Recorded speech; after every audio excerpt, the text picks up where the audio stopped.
Everyone, আশা করি যে যেখানে আছেন সবাই সুস্থ আছেন এবং ভালো আছেন। আজকে আমি আপনাদের সাথে শেয়ার করছি ঈদের আগের দিন সারাদিন কোথায় ঘোরাঘুরি করলাম এবং চাঁদ রাতে কী করলাম তার সব কিছু।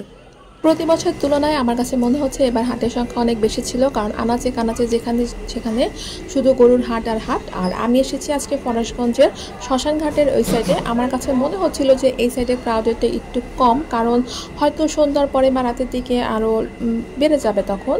তো শুরু হয়ে গিয়েছে বৃষ্টি, ঈদের প্রায় সপ্তাহখানেক আগে থেকে বৃষ্টি শুরু হয়েছে এবং মনে হচ্ছে যে ঈদের পর্যন্ত এই বৃষ্টি থাকবে। তো বৃষ্টি আমরা এখন কি করব, এখন তার হাটে ঘোরা যাবে না। তারপরে চলে আসলাম একটু রেস্টুরেন্টে। তো রেস্টুরেন্টে আমি প্রতিবারই মনে করে এসে হয়তো মাছ টাছ অনেক কিছু অর্ডার করব, কিন্তু কেন জানি এসে আমি আমার এই প্রিয় খাবারটা প্রত্যেকবার অর্ডার করে ফেলি। আমার চিকেন খুব প্রিয় এবং এটা ছাড়া আমি কেন যেন অন্য কিছু অর্ডার করতে মনেই যায় না। তারপর যখন বৃষ্টিটা কমে গিয়েছে এরপর আবার বাইরে বের হলাম, বের হয়ে আবার একটু ঘোরাঘুরি করলাম এবং হাটের গরু টরু দেখলাম। তারপরে চলে আসলাম একটু টুকিটাকি শপিং বাকি ছিল। আসলে শপিংয়ের তো শেষ নাই, শপিং কেন জানি থেকেই যায়। তো শপিং মল মোটামুটি খালিই ছিল। রোজার ঈদে যেরকম অনেক ক্রাউডেড থাকে সেরকম ক্রাউডেড ছিল না, একদম খালি খালি ছিল। তো টুকিটাকি শপিং শেষ করে আমি বাসায় চলে আসলাম। বাসার নিচে এসে দেখলাম যে মোটামুটি গরু এসেছে, হয়তো রাতে আরও গরু আসবে এবং সকালবেলা দেখবো যে পুরো পরিপূর্ণ ভরা। মোটামুটি একটা হাটের মতোই লাগে নিচে, কারণ অনেকে গরু কিনে এত গরু হয়ে যায়, একদম হাটের মতো হয়ে যায়। তো ভালোই লাগলো।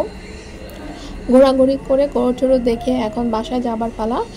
বাসায় যাব, বাসায় যেয়ে ফ্রেশ ট্রেশ হয়ে দেখবো বাচ্চাদেরকে মেহেদি দিয়ে দিতে হবে। সবাই আমার জন্য বসে আছে।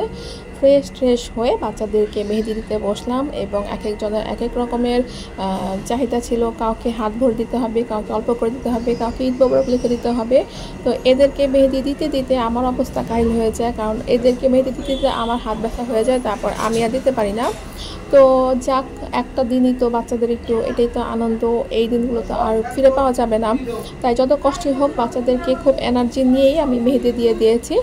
তো এই যে এখানে একজনের মেহেদি দেওয়া হয়ে গিয়েছে এবং আরও অনেকজনকে মেহেদি দিয়ে দিয়েছি এবং সব শেষে হচ্ছে আমার পালা, এরপরে আমি মেহেদি দিয়েছি। তো আজকের মতো আমার এই মিনি ব্লগ শেষ করছি এবং আপনারা অবশ্যই আমার পেজে লাইক কমেন্ট করবেন এবং ফলো দিয়ে পেজের সঙ্গেই থাকবেন। আমার ভিডিও প্রায় শেষের পথে, এখন আপনারা চাইলে স্ক্রল করে অন্য ভিডিও দেখতে পারেন।